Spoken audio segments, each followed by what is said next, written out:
Hello guys, പുതിയൊരു വീഡിയോയിലേക്ക് എല്ലാവർക്കും സ്വാഗതം. ഇന്നത്തെ വീഡിയോയിൽ നമ്മൾ പൈ നെറ്റ്വർക്കിനെ കുറിച്ചാണ് പറയുന്നത്. അപ്പം പൈ നെറ്റ്വർക്ക് എന്ന് പറയുന്ന ടോക്കൺ ഒരുപാട് പേർക്ക് സുപരിചിതമാണ് എന്നറിയാം. അപ്പം ആദ്യം തന്നെ ഈ പൈ നെറ്റിനെ കുറിച്ച് പറയുമ്പോൾ പറയട്ടെ, ഇതൊരു ഫിനാൻഷ്യൽ അഡ്വൈസ്മെന്റ് ഒന്നും അല്ല. ഒരുപാട് പേര് ഇതിനെക്കുറിച്ച് ചെയ്യാൻ പറഞ്ഞപ്പം ഞാൻ ഇതിനെക്കുറിച്ച് ചെറിയ റിസർച്ച് നടത്തിയിട്ട് എനിക്ക് കിട്ടിയ ഇൻഫർമേഷൻസ് നിങ്ങളോട് ഷെയർ ചെയ്യാന്നുള്ളത് മാത്രമാണ്.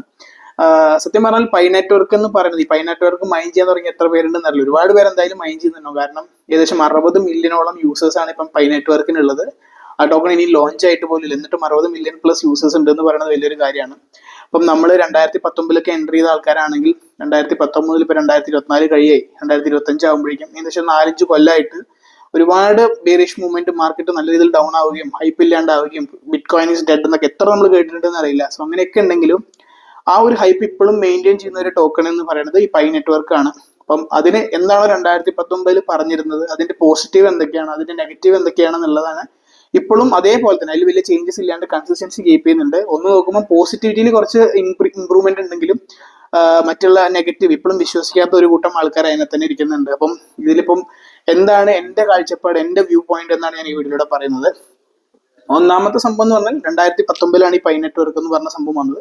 സ്റ്റാൻഫോർഡ് ഗ്രാജുവേറ്റ്സ്, ഒരു കൂട്ടം സ്റ്റാൻഫോർഡിൽ പഠിച്ച ഡിഗ്രി കഴിഞ്ഞുള്ള ആൾക്കാർ ഒരു മൈനിങ് എന്ന് പറഞ്ഞ ആക്സസ് നമുക്കറിയാം. മൈനിങ് എന്ന് പറഞ്ഞ സംഭവം ക്രിപ്റ്റോയിൽ, ബിറ്റ് കോയിനിലൊക്കെ, ക്രിപ്റ്റോയിൽ ഏറ്റവും കൂടുതൽ ഫെമിലിയർ ആയിട്ടുള്ള ഒരു വേർഡാണ് മൈനിങ് എന്ന് പറയുന്നത്. ബിറ്റ് കോയിൻ അങ്ങനെയാണ് നമുക്കറിയാം ജനറേറ്റ് ചെയ്യുന്നത്. സോ ബിറ്റ് കോയിൻ ഒക്കെ മൈൻ ചെയ്യണമെങ്കിൽ ഹൈ കമ്പ്യൂട്ടേഷണൽ പവറും അങ്ങനെ ഒരുപാട് വലിയ വലിയ പ്രോസസ്സിന്റെ ഒക്കെ ആവശ്യമുണ്ട്. ഒരുപാട് ഇലക്ട്രിസിറ്റി യൂസ് ചെയ്യുന്നുണ്ട്. അങ്ങനെ ഒരുപാട് പ്രശ്നങ്ങൾ അതിനുണ്ട്. സോ ഇങ്ങനെ ഒരു ആശയം എന്തുകൊണ്ട് നമുക്ക് മൊബൈലിലൂടെ ചെയ്തുകൂടാ എന്നുള്ളത് കൊണ്ടുവന്നിട്ട് ആ ഒരു രീതിയിലാണ് ഇവർ മൈനിങ് ആപ്പ് എന്നുള്ള രീതിയിലാണ് പൈ നെറ്റ്വർക്ക് എന്ന് പറഞ്ഞ സംഭവം ലോഞ്ച് ചെയ്തത്. 2019 സ്റ്റാർട്ട് ചെയ്ത് ഭയങ്കരമായിട്ട് ഒരു അഡോപ്ഷൻ അതിനകത്ത് വന്നിരുന്നു. കാരണം മൈനിങ് എന്ന് പറഞ്ഞ സമയം, ആ സമയത്ത് ഒരു ബുൾ മാർക്കറ്റ് ആയിരുന്നു. ഒരുപാട് എക്സ്പെക്ടേഷൻസ്, എന്താ സംഭവം എന്ന് അറിയാൻ വേണ്ടി ഒരുപാട് പേര് ചാടിക്കരുത്. അപ്പോൾ ഈസി ആയിട്ട് മൈൻ ചെയ്യാം. ഒരുപാട് ഈ പൈ നെറ്റ്വർക്കിന്റെ ഒപ്പം തന്നെ ഒരുപാട് വേറെ കുറെ മൈൻ ആപ്സ് ഒക്കെ വന്നിട്ടുണ്ട്. ഇത്ര പേർക്ക് അറിയാമെന്നറിയില്ല. സ്റ്റോം ഗെയിനോ അങ്ങനെ കുറെ മൈനിങ് ആപ്സ് ഒക്കെ നമുക്ക് കണ്ടിട്ടുണ്ട്. ഇപ്പോഴും ഇപ്പൊ ടാപ്പ് ടു ഒക്കെയാണ് ഇപ്പൊ ട്രെൻഡിങ്. അതിന് മുമ്പ് ഈ മൈനിങ് ആപ്പുകളാണ്, സ്റ്റോം ഗെയിൻ ആണ് തോന്നുന്നത്, പേര് ഞാൻ മറന്നുപോയി. അങ്ങനത്തെ കുറെ സാധനങ്ങളൊക്കെ നമ്മൾ കണ്ടിരുന്നു. അപ്പം ഈ പൈനും അന്ന് ഈ ഒരു കോൺസെപ്റ്റിലൂടെ തുടങ്ങിയതാണ് ഈ പൈ നെറ്റ്വർക്ക് എന്ന് പറയുന്നത്. അതിനുശേഷം എന്താ ഉണ്ടായെന്ന് വെച്ച് കഴിഞ്ഞാൽ 2021-22 ആയപ്പം ഇവർ പറഞ്ഞു ഇത് വെറും ഒരു മൈനിങ് ആപ്പ് എന്നുള്ള രീതിയിലല്ല, നമുക്ക് കുറച്ചും കൂടി എക്കോസിസ്റ്റം ആയിട്ട് ക്രിപ്റ്റോയിൽ ഇപ്പോൾ സ്മാർട്ട് കോൺട്രാക്ട്സും ഡാപ്സും ഒക്കെ ഉള്ളതാണ്. അപ്പം ഒരു മെയിൻ നെറ്റ് ഒക്കെ ലോഞ്ച് ചെയ്ത് പൈ നെറ്റ്വർക്ക് എന്ന് പറഞ്ഞ് ലോഞ്ച് ചെയ്തിട്ട് അതിൽ കൂടുതൽ അപ്ഗ്രേഡ്സ് കൊണ്ടുവന്ന് കുറെ അഡോപ്ഷൻസും അങ്ങനെ സംഭവങ്ങളൊക്കെ ആക്കാം, ഒരു സ്മാർട്ട് കോൺട്രാക്ട്സ് കൊണ്ടുവരാം, അങ്ങനെ രീതിയിലേക്ക് വന്നു. അപ്പൊ നമുക്കറിയാം ഓരോന്നിനും ഓരോരോ മെക്കാനിസം ഉണ്ട്. Proof of work, proof of stake, അങ്ങനെ ഒരുപാട് സംഭവങ്ങളുണ്ട്. ഈ പറഞ്ഞ Pi Network Stellar consensus protocol എന്ന് പറഞ്ഞ SCP എന്ന് പറഞ്ഞിട്ടുള്ള ഒരു അൽഗോരിതത്തിന്റെ ബേസിലാണ് വർക്ക് ചെയ്യുന്നത്. അപ്പം ഒരുപാട് പേർക്കുള്ള പ്രശ്നം എന്താ വെച്ചാൽ ഇപ്പൊ നമ്മുടെ ഫോണിലാണ് ഇൻസ്റ്റാൾ ചെയ്യണത്. ഫോണിൽ ഇൻസ്റ്റാൾ ചെയ്യണു, നമ്മൾ ഓരോ ടാപ്പ് 24 മണിക്കൂർ കഴിയുമ്പോൾ നമുക്ക് ഇത്ര മൈൻ കിട്ടും, പൈ കിട്ടും എന്നുള്ള രീതിയിലാണ്. പക്ഷെ നമ്മുടെ ഫോണിൽ വെക്കുന്നതുകൊണ്ട് നമ്മുടെ ഡാറ്റ ഡിവൈസസ് ഒക്കെ പോകും എന്നുള്ള കൺസേൺസ് ഇപ്പോഴും ഒരുപാട് പേർക്കുണ്ട്. ഈവൻ ഇപ്പൊ നമ്മളത് ഈ ഒരു ആപ്പ് അല്ലാന്നുണ്ടെങ്കിലും എനിക്ക് പറയാനുള്ളത് നിങ്ങളുടെ ഡാറ്റ പോകുന്നുണ്ട്. അപ്പൊ നിങ്ങൾ ഈ ഒരു ആപ്പ് യൂസ് ചെയ്യാത്ത ഒരാളാണ്, ഒരു ആൻഡ്രോയിഡ് ഫോണോ അല്ലെങ്കിൽ ഒരു iOS ഫോണോ നിങ്ങളുടെ യൂസ് ചെയ്യുന്നുണ്ട്. iOSന്റെ കേസ് ഞാൻ യൂസ് ചെയ്തിട്ടില്ല, എന്നാലും ഉണ്ടെന്ന് വിചാരിക്കുക. നിങ്ങളിപ്പോൾ പൈ മൈനിങ് ചെയ്യാതിരുന്നാലും നിങ്ങളുടെ ഡാറ്റാസ് എന്തായാലും പോയിക്കൊണ്ടിരിക്കുന്നുണ്ടാവും. നമ്മൾ ഓരോ വെബ്സൈറ്റിലും ഓരോ കുക്കീസിനകത്ത് കയറുമ്പോഴും പോകുന്നുണ്ടാവും. അപ്പം അതൊരു ഭയങ്കര കൺസേൺ.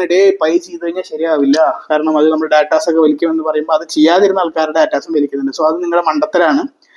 ആ ഒരു കൺസേൺ മാത്രമാണ് നിങ്ങളുടെ പ്രശ്നം എന്ന് വിചാരിക്കുക. ഈ ഒരു മൈൻ ചെയ്യണതിൽ ഡാറ്റാസ് വലിക്കും, അല്ലെങ്കിൽ ഫോണിന്റെ ചാർജ് വലിക്കും എന്നുള്ളതൊക്കെയാണെന്നുണ്ടെങ്കിൽ ചാർജ് ഇതുവരെ വലിച്ചതായിട്ട് എനിക്കറിയില്ല. ഞാനൊരു 3-4 കൊല്ലമായിട്ട് മൈൻ ചെയ്യുന്നുണ്ട്. എനിക്ക് ഇതുവരെ വലിയ ഡാറ്റാസ് ഒന്നും ഇതുവരെ പോയിട്ടില്ല. പിന്നെ ഒരുപാട് റെഫറൻസ് നമുക്ക് താഴെ ഉണ്ടെങ്കിലാണ് നമ്മുടെ മൈനിങ് മീൻസ് നമുക്ക് ഇത് കൂടുതലുള്ളൂ. എനിക്ക് അധികം റെഫറൻസ് ഒന്നും ഇല്ലാത്തതുകൊണ്ട് തന്നെ, കാരണം ഒരുപാട് പേർക്ക് ഇത് ഇപ്പോഴും ഒരു വിശ്വാസം ഇല്ലാത്ത സാധനമായതുകൊണ്ട് ഞാൻ അധികം പ്രൊമോട്ട് ചെയ്യാനും നിന്നിട്ടില്ല. ഒരു വീഡിയോ അങ്ങനെ ചെയ്തിട്ടില്ല തോന്നുന്നു. പൈ നെറ്റ്വർക്കിനെ കുറിച്ച് എന്റെ വീഡിയോ അങ്ങനെ ചെയ്തിട്ടില്ല എന്നാണ് തോന്നുന്നത്. 1-2 ഷോർട്സ് ചെയ്തിട്ടുണ്ടെങ്കിൽ ചെയ്തു എന്നുള്ളേ ഉള്ളൂ. അപ്പം ഒരുപാട് റെഫറൻസ് ഒക്കെ ആണെങ്കിൽ നല്ല രീതിയിൽ പൈ കിട്ടിയിട്ടുണ്ടാവും. അപ്പം ആ ഒരു കൺസേൺ, നിങ്ങളുടെ ഡാറ്റാസ് പോവും അല്ലെങ്കിൽ ബാറ്ററി ഡ്രെയിൻ ആവും എന്നുള്ളതൊക്കെ ആണെങ്കിൽ അത് രണ്ടും ഒരു കാര്യമില്ലാത്തൊരു കൺസേൺ ആണ്. അപ്പൊ നിങ്ങൾ വെറുതെ എപ്പോഴും ചാൻസ് ഉണ്ട്. അപ്പം നിങ്ങൾക്ക് വേണമെങ്കിൽ ഇപ്പോഴും ചെയ്യാട്ടോ, ഞാനത് പറഞ്ഞില്ല, ഒരു financial advisement, but you can still do that. അതൊരു ഓപ്ഷൻ ആണ്. പിന്നെ ഇവരുടെ അഡ്വാൻറ്റേജസിനെ കുറിച്ച് പറയുകയാണെങ്കിൽ, ഇപ്പം KYC വേണമെന്നൊക്കെ പറയുന്നത്, ഇപ്പൊ KYC ചെയ്യാൻ പറ്റാത്ത ഒരുപാട് പേര് ഇപ്പോഴും ഉണ്ടാവും. പക്ഷെ അവരിപ്പം KYCയുടെ ഡെഡ്ലൈൻ നവംബറിലായിരുന്നു ചെയ്യാൻ പറഞ്ഞിരുന്നത്. ഈ ഒരു വർഷം അവരുടെ മെയിൻ നെറ്റ് ലോഞ്ച് ആകും എന്നുള്ള പ്രതീക്ഷയിലായിരുന്നു എല്ലാവരും ഇരുന്നുണ്ടായിരുന്നത്. അപ്പം ആ ഒരു പ്രതീക്ഷയ്ക്ക് ചിലപ്പോൾ ഒരു ചെറിയൊരു ഗ്യാപ്പ് വന്നിട്ടുണ്ട്, ചെറിയ വിരാമം വന്നിട്ടുണ്ട്. കാരണം അവർ KYC ചെയ്യണതിന്റെ ഡേറ്റ് ഈ ഒരു മാസം ഡിസംബർ 31 വരെ, ഈ ഒരു വർഷം 31 വരെയൊക്കെ നീക്കിയിട്ടുണ്ട്. അപ്പം അത് കഴിഞ്ഞതിന് ശേഷമായിരിക്കും മെയിൻ നെറ്റ് ലോഞ്ച് ഉണ്ടാവുക. ഹോപ്പ്ഫുള്ളി നെക്സ്റ്റ് ഒരു പീക്ക് പോൾ സീസൺ ആകുമ്പോൾ ഈ ഒരു മെയിൻ നെറ്റ് ലോഞ്ച് ഉണ്ടാവും എന്ന് പ്രതീക്ഷിക്കാം. പിന്നെ കുറെ ആൾക്കാർ പറഞ്ഞു ഇവർക്ക് ചുമ്മാ അങ്ങനെ മൈൻ ചെയ്തുകൊണ്ട് ഇവർക്ക് എന്താ റവന്യൂ, നമ്മുടെ ഡാറ്റാസ് എടുക്കലല്ല എന്നുണ്ടെങ്കിൽ വേറെ ഇവർക്ക് പ്രത്യേകിച്ച് കാര്യങ്ങളൊന്നും ഇല്ല. പിന്നെ ഇവർക്ക് റവന്യൂ കിട്ടാനുള്ള ഒരു വഴി എന്ന് പറഞ്ഞാൽ നമ്മൾ മൈൻ ചെയ്യുമ്പോൾ, ഒരു മൈൻ ചെയ്ത് കഴിഞ്ഞാൽ നമുക്ക് അഡ്വർടൈസ്മെന്റ്സ് വരും. 60 മില്യൺ ആൾക്കാർ ഇത് യൂസ് ചെയ്യുന്ന ഒരു ആപ്പ് ആണെന്നുണ്ടെങ്കിൽ തീർച്ചയായിട്ടും അതിൽ കിട്ടുന്ന അഡ്വർടൈസ്മെന്റ് ആണ് ഇവരുടെ റവന്യൂ എന്ന് പറയുന്ന ഒരു കൂട്ടം വിഭാഗം ഇപ്പോഴും ഉണ്ട്. മേ ബി അത് ശരിയായിരിക്കാം, തെറ്റെന്ന് പറയുന്നതിൽ ആഡ്സ് ഉണ്ട്. പക്ഷെ നമുക്ക് ആഡ്സ് മാൻഡേറ്ററി ആയിട്ട് കാണേണ്ട ആവശ്യമില്ല. മൈൻഡ് ചെയ്ത് കഴിഞ്ഞിട്ട് നമുക്ക് സ്കിപ്പ് അടിച്ചാലും ഒരു പ്രശ്നമില്ല.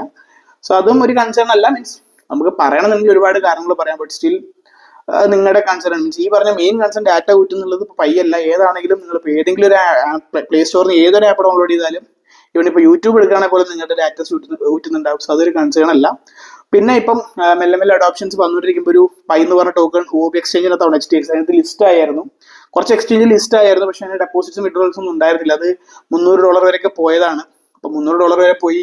ഇപ്പം അത് $100 താഴെയാണെന്നൊക്കെ പറയുമ്പോൾ ആ ഒരു പ്രൈസ് ആണെന്ന് കൊണ്ട് ഒരുപാട് പേര് എക്സ്പെക്ട് ചെയ്യുന്നുണ്ട്. അതൊരു പൈ നെറ്റ്വർക്ക് അത് ഒറിജിനൽ അല്ല എന്ന് പറഞ്ഞിട്ട് മീൻസ് ഒരു ക്ലോസ്ഡ് മെയിനിലാണ് ഇവർ ലോഞ്ച് ചെയ്യുന്നത്. അപ്പോൾ അത് ഒറിജിനൽ ഇല്ല എന്നുകൊണ്ട് ഇവരുടെ ന്യൂസിൽ തന്നെ വന്നിരുന്നു. പക്ഷേ ഇതിന്റെ ഒരു അഡ്വാൻറ്റേജ് എന്ന് പറയാൻ വെച്ചാൽ ഈ ഒരു 3-4 കൊല്ലം കൂടി ഡെവലപ്മെന്റ് എന്നുള്ള രീതി മാത്രമല്ലാണ്ട് ഇതിന്റെ ടീം ഒരുപാട് അഡോപ്ഷൻസ് ഉണ്ടാക്കുന്നുണ്ട്. ഒരുപാട് സെല്ലേഴ്സിനെ കണ്ടിട്ടുണ്ട്. കാരണം ഈ പൈക്കോയിൻ വെച്ചിട്ട് പല മെർച്ചൻസിന്റെ അടുത്തും ഒരുപാട് പ്രൊഡക്ട്സ് വാങ്ങാനുള്ള ഒരു ഓപ്ഷൻസ് ഇവർ മെല്ലെ മെല്ലെ ഡെവലപ്മെന്റ് കൊണ്ടുവരുന്നുണ്ട്. അറ്റ് ദ മൂമെന്റ് ഏറ്റവും കൂടുതൽ യൂസേജ് പൈ മൈനേഴ്സ് ഉള്ളത്, ഏറ്റവും കൂടുതൽ നോഡ്സ് ഉള്ളത് സൗത്ത് കൊറിയയിലാണെന്നാണ് അറിയാൻ കഴിയുന്നത്. പിന്നെ ചൈനയിലാണ്. ചൈന എന്നൊക്കെ പറയുമ്പോൾ നമുക്കറിയാം അത്യാവശ്യം നല്ല പോപ്പുലേഷൻ ഉള്ള രാജ്യമാണ്. അവിടെ ഏറ്റവും കൂടുതൽ ആൾക്കാർ യൂസ് ചെയ്യുന്നുണ്ട്. ഈവൻ ചൈനയിൽ പല ക്രിപ്റ്റോസും ബാൻ ചെയ്ത് ഇപ്പോൾ വീണ്ടും അവർ ബാൻ ചെയ്തു. ഓപ്പൺ ചെയ്തു. ബിയർ മാർക്കറ്റ് ആകുമ്പോൾ ചൈന ക്രിപ്റ്റോ ബാൻ ചെയ്ത് പറയും, മാർക്കറ്റ് ഡൗൺ. അതൊക്കെ നമ്മൾ മുമ്പും കേട്ടിട്ടുള്ളതാണ്. അങ്ങനത്തെ രാജ്യത്ത് ഏറ്റവും കൂടുതൽ ആൾക്കാർ യൂസ് ചെയ്യുന്നത് pi network. Means pi network ഏറ്റവും കൂടുതൽ യൂസ് ചെയ്യുന്നത് അങ്ങനത്തെ ആൾക്കാരാണ്. പിന്നെ വിയറ്റ്നാം, ഏഷ്യൻ കൺട്രീസ് ഒരുപാട് പേര് യൂസ് ചെയ്യുന്നുണ്ട്. അവിടെ തന്നെ ഒരുപാട് അഡോപ്ഷൻസും വരുന്നുണ്ട്. മീൻസ് ഏകദേശം അറിഞ്ഞിടത്തോളം 25,000 പരം മെർച്ചൻസുമായിട്ട് ഇവർ ഓൾറെഡി കണക്ഷൻ വെച്ചിട്ടുണ്ട്. മീൻസ് പൈ ലോഞ്ച് ചെയ്ത് കഴിഞ്ഞാൽ അവർ പൈ ടോക്കൺ അക്സെപ്റ്റ് ചെയ്യാനുള്ള ഒരു ഓപ്ഷൻസ് കൊണ്ടുവരുന്നുണ്ട് എന്നൊക്കെ പറയുന്നുണ്ട്.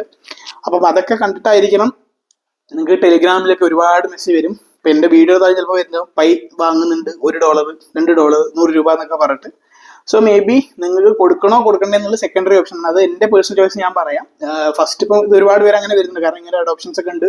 സോ അറ്റ്ലീസ്റ്റ് ഒരു $300 ഒക്കെ വരുവാണെങ്കിൽ നല്ല രീതിയിൽ കിട്ടും എന്നുള്ള പ്രതീക്ഷയിലാണ്. ചില ആൾക്കാർ അതൊന്നും വേണ്ട, എനിക്ക് കിട്ടിയത് മതി എന്ന് പറഞ്ഞിട്ട് കൊടുത്തിട്ട് പോകുന്ന ആൾക്കാരും ഉണ്ട്. അപ്പം അതങ്ങനെ പോട്ടെ. അപ്പം ഭയങ്കരമായിട്ട് വലിയ കമ്മ്യൂണിറ്റി, ഞാൻ 60 മില്യൺ പ്ലസ് ആൾക്കാരാണ് ഇത് യൂസ് ചെയ്യണമെന്ന് പറഞ്ഞു. സോ അത് തന്നെ ഭയങ്കരമായിട്ട് വലിയ കമ്മ്യൂണിറ്റിയാണ്. പ്ലസ് അഡോപ്ഷൻസ്, ഡാപ്സും ഡിഫൈസും അങ്ങനത്തെ കുറെ സംഭവങ്ങൾ ഇതിന്റെ പിന്നിൽ വരുന്നുണ്ട്. ക്വിക്കായിട്ട് എപ്പോഴും അപ്ഡേറ്റ് തരുന്നുണ്ട്. ഇവരുടെ ട്വിറ്റർ പേജിനകത്ത് തന്നെ ഏകദേശം ഞാൻ നോക്കുകയാണെങ്കിൽ കറക്റ്റ് ആയിട്ട് പറയാം. ഒരു മിനിറ്റ്. പൈ നെറ്റ്വർക്ക് എന്ന് പറയണത് ഏകദേശം 3.5 മില്യൺ ഫോളോവേഴ്സ് ആണ്. അത്രയും വലിയ ഫോളോവേഴ്സ് ആണ്. ഒന്നല്ലെങ്കിൽ പൊട്ടനാക്കുകയാണെങ്കിൽ 3.5 മില്യൺ ഫോളോവേഴ്സിന് ഒരു ഒറ്റയ്ക്ക് പൊട്ടനാക്കും. 60 മില്യൺ യൂസേഴ്സിന് ഒറ്റയ്ക്ക് പൊട്ടനാക്കേണ്ടി വരും. അതിൽ എത്ര പേര് ആക്റ്റീവായിട്ട് ചെയ്യുന്നുണ്ടെന്ന് അറിയില്ല. ആകെയുള്ള സങ്കടം എന്ന് പറഞ്ഞാൽ ഇപ്പം മെയിനായിട്ട് ഈ വർഷം വരുന്നു വിചാരിച്ചോ വന്നില്ല. മേ ബി ആൾസൂസിന്റെ സമയത്ത് വരുമായിരിക്കും. ഇനിയിപ്പം ബിഗ് ബില്യൺ ക്വസ്റ്റ്യൻസ്, ഞാൻ ഇത് വെക്കണോ അതോ ഹോൾഡ് ചെയ്യണോ എന്നുള്ളതാണെങ്കിൽ നിങ്ങൾക്ക് ഇതിന്ന് നഷ്ടമൊന്നും വരാനില്ല. നിങ്ങളിപ്പം ഡെയിലി മൈൻഡ് ചെയ്യാൻ പറ്റാത്ത ഒരാളാണെങ്കിൽ ഇന്ന് മൈൻഡ് ചെയ്ത് ചിലപ്പോൾ 2 ദിവസം കഴിഞ്ഞായിരിക്കും മൈൻഡ് ചെയ്യാന്ന് പറഞ്ഞാൽ ജസ്റ്റ് ഒന്ന് ക്ലിക്ക് ചെയ്യുന്നുണ്ടാവുക. സോ അതവിടെ കിടന്നതുകൊണ്ട് നിങ്ങൾക്കിപ്പം അത്രയ്ക്ക് അത്യാവശ്യമായിട്ട് പ്രോഫിറ്റ് ഉണ്ടാക്കണം എന്നുള്ള ചിന്തയൊക്കെ ആണെന്നുണ്ടെങ്കിൽ തീർച്ചയായിട്ടും നിങ്ങൾക്ക് വെക്കാം. പക്ഷേ വെക്കുമ്പോൾ അതിൻ്റെതായ റിസ്കുകളുണ്ട്. നിങ്ങൾ ഈ ടെലിഗ്രാമിൽ കാണുന്ന ആൾക്കാരായിട്ട് അറിയാത്ത ആൾക്കാരുടെ അടുത്ത് കൊടുക്കുകയാണെങ്കിൽ അത് എത്രത്തോളം ജെന്യൂൻ ആണെന്നറിയില്ല. ജെന്യൂൻ ഇൻ ദ സെൻസ് ആൾ ചിലപ്പോൾ പൈസ തരുമായിരിക്കും. ആ പൈസയുടെ സോഴ്സ് നമുക്കറിയില്ല. ചില ആൾക്കാർ നല്ല ആൾക്കാരുണ്ട്, പക്ഷെ അവർ എന്തിനു പിന്നിലാണ് ഈ ഒരു ഹൈപ്പിന്റെ പിന്നിലാണ് എല്ലാവരുടെയും നിന്ന് വാങ്ങാൻ നടക്കണമെന്ന് പറയുകയാണെങ്കിൽ ലൈക്ക് കൂടുതലും ഈ ക്രിപ്റ്റോയിൽ കൂടുതലുള്ള ഇങ്ങനത്തെ ടൈപ്പ് ഓഫ് സ്കാംസ് ആണ്. ആൾക്കാർ പറ്റിക്കില്ല. ചിലപ്പോൾ പൈസ തരും, ചിലപ്പോൾ പൈസ തരില്ല, ചിലപ്പോൾ ബാങ്ക് ഫ്രീസ് ആവും. ഒരുപാട് പ്രശ്നങ്ങൾ നമുക്കറിയാലോ. P2P യൂസ് ചെയ്യണം. അങ്ങനെ ആയിട്ടുണ്ടോന്നല്ല, ബട്ട് അതൊക്കെ നമ്മൾ കൺസിഡർ ചെയ്യണം. ഇതൊക്കെ നമ്മുടെ റിസ്ക് ഫാക്ടറാണ്. അതല്ല നിങ്ങൾക്ക് വേണ്ട, വരുമ്പോൾ വരട്ടെ. ഞാനിത് എല്ലാ ദിവസവും മൈൻഡ് ചെയ്യുന്നില്ല, എനിക്ക് ഒരു പ്രശ്നമില്ല. എൻ്റെ ഫോണിലൊരു ആപ്പ്, ഒരുപാട് ആപ്പ് കിടക്കുന്ന പോലെ ഒരു ആപ്പ്, ജസ്റ്റ് പോകുന്നു, ക്ലിക്ക് ചെയ്യുന്നു, എനിക്ക് മൈൻഡ് കിട്ടുന്നു. അവർ ആഡ് വരുന്ന ആഡ് ഞാൻ കാണുന്നില്ല. അവിടെ എന്ത് പോയി, ഒരു പ്രശ്നമില്ല. ഇത് ഈ ഒരു സെല്ലേഴ്സിന്റെ ഒക്കെ ഈ പറഞ്ഞ അപ്ഡേറ്റും ഇവർ ഒരുപാട് മെർച്ചൻസിനെയൊക്കെ അപ്രോച്ച് ചെയ്ത് വരുമ്പോൾ തന്നെ ഈ പറഞ്ഞ ഏഷ്യൻ കൺട്രീസിലൊക്കെ ഭയങ്കരം എന്ന് പറഞ്ഞാൽ നമ്മൾ പ്രതീക്ഷിക്കുന്നതിൽ അപ്പുറത്തെ രീതിയിലുള്ള മാർക്കറ്റിംഗ് ഇവർ ചെയ്യുന്നുണ്ട്. സോ തീർച്ചയായിട്ടും ലിസ്റ്റ് ചെയ്യുമ്പം നല്ലൊരു പ്രൈസിൽ ലിസ്റ്റ് ആവുമെന്ന് പ്രതീക്ഷിക്കാം. അറ്റ് ദ സെയിം ടൈം ഏറ്റവും കൺസേണിങ് ഫാക്ടർ എന്താ വെച്ചാൽ ഇപ്പൊ 60 മില്യൺ യൂസേഴ്സ് ഉണ്ടെന്ന് പറഞ്ഞ് പോസിറ്റീവ് ആണെങ്കിലും ഈ 60 മില്യൺ യൂസേഴ്സിൽ ഒരു 99% ആൾക്കാരും ഇത് ലിസ്റ്റ് ആയി കഴിഞ്ഞിട്ട് സെല്ല് ചെയ്തിട്ട് മാറാനുള്ള പ്രതീക്ഷയിലായിരിക്കും നിൽക്കുന്നുണ്ടാവുക.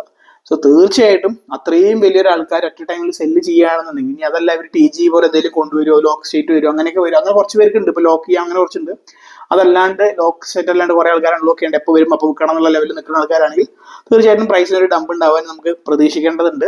അപ്പം അങ്ങനെ ഡംപ് ഉണ്ടായി കഴിഞ്ഞാൽ തിരിച്ച് റിക്കവർ ആവാൻ പറ്റിയുള്ള പാർട്ട്ണർഷിപ്സ് ഇവർ കൊണ്ടുവരും എന്നുള്ള പ്രതീക്ഷ നിങ്ങൾക്ക് ഉണ്ടെന്നുണ്ടെങ്കിൽ തീർച്ചയായിട്ടും നിങ്ങളിപ്പം ആവശ്യമില്ലാത്ത റിസ്ക് എടുക്കണ്ട. അവിടെ കിടന്നോട്ടെ. ചെറിയ പോയിന്റ് ചെറുതാണെങ്കിൽ ചെറുതവിടെ കിടന്നോട്ടെ. അതവിടെ കിടക്കുന്നോണ്ട് ഒരു ബുദ്ധിമുട്ടും ഇല്ലല്ലോ. നമ്മളൊക്കെ 2019 മുതലൊക്കെ ഹോട്ട്ലേഴ്സ് അല്ലേ, ക്രിപ്റ്റോ ഹോട്ട്ലേഴ്സ് അല്ലേ. സോ അതുപോലെ ഒന്നും ഒരു പൈസ നഷ്ടമില്ലാണ്ട് ഹോൾഡ് ചെയ്യാം, അങ്ങനെ തന്നെ വിചാരിക്കാം. അപ്പം ഈ ഒരു ക്വിക്ക് അപ്ഡേറ്റ് എൻ്റെ പോയിന്റ് ഓഫ് വ്യൂ ആണ്. എനിക്കിപ്പം ഏകദേശം 600, 700, 1000 എനിക്ക് ക്ലിയർ ആയിട്ട് അറിയില്ല. ഞാൻ ഇടയ്ക്ക് മൈൻഡ് ചെയ്യും, ഞാൻ എത്ര എമൗണ്ട് ഉണ്ടെന്ന് പോലും നോക്കാറില്ല. ഡെയിലി ചിലപ്പോൾ ഒന്നരാടായിരിക്കും ചെയ്യുന്നുണ്ടാവുക, ചെയ്യും, അത് അവിടെ കിടക്കുന്നുണ്ടാവും. മെയിൻ നെറ്റിലേക്ക് നമ്മൾ മാറ്റിയിട്ടുണ്ട്. അപ്പം അത് ലോക്ക് സ്റ്റേറ്റിലാണ്, ചിലത് ലോക്ക് സ്റ്റേറ്റ് ആയിരിക്കില്ല. അതൊക്കെ നിങ്ങൾക്ക് ചെയ്യാൻ അറിയുമെന്ന് പ്രതീക്ഷിക്കുന്നുണ്ട്. അപ്പം ഇതാണ് എൻ്റെ ഓവർവ്യൂ. ഇതുവരെ നിങ്ങൾ മൈൻഡ് ചെയ്യാൻ സ്റ്റാർട്ട് ചെയ്തിട്ടില്ല, ഈ വീഡിയോ കാണുമ്പോഴാണ് ഈ ഒരു സംഭവത്തെ കുറിച്ച് അറിയണമെന്നുണ്ടെങ്കിൽ വീഡിയോയുടെ താഴെ ലിങ്ക് ഉണ്ട്, തീർച്ചയായിട്ടും നിങ്ങൾക്ക് ഇപ്പോഴും ചെയ്യാം. എമൗണ്ട് കുറവായിരിക്കും, പക്ഷെ എന്നാലും വെറുതെ കളയണ്ടല്ലോ. സോ ഡാറ്റ പോകുന്നുള്ള ഒരു കൺസേൺ ആയിട്ട് നിങ്ങൾ കൺസിഡർ ചെയ്യേണ്ടത്, എല്ലാത്തിലും പോകുന്നുണ്ടാവും. ഈവൻ നിങ്ങൾ ഈ വീഡിയോ കാണുന്നുണ്ടെങ്കിൽ പോലും യൂട്യൂബ് എടുക്കുന്നുണ്ടാവും. സോ ഈ ഒരു ക്വിക്ക് അപ്ഡേറ്റ് ഷെയർ ചെയ്യാൻ വേണ്ടിയിട്ടുള്ള ഒരു വീഡിയോ ആണ്. വേറെ നല്ലൊരു വീഡിയോ ആയിട്ടായിരിക്കും. എല്ലാവർക്കും ഹാപ്പി ഇൻവെസ്റ്റിംഗ്.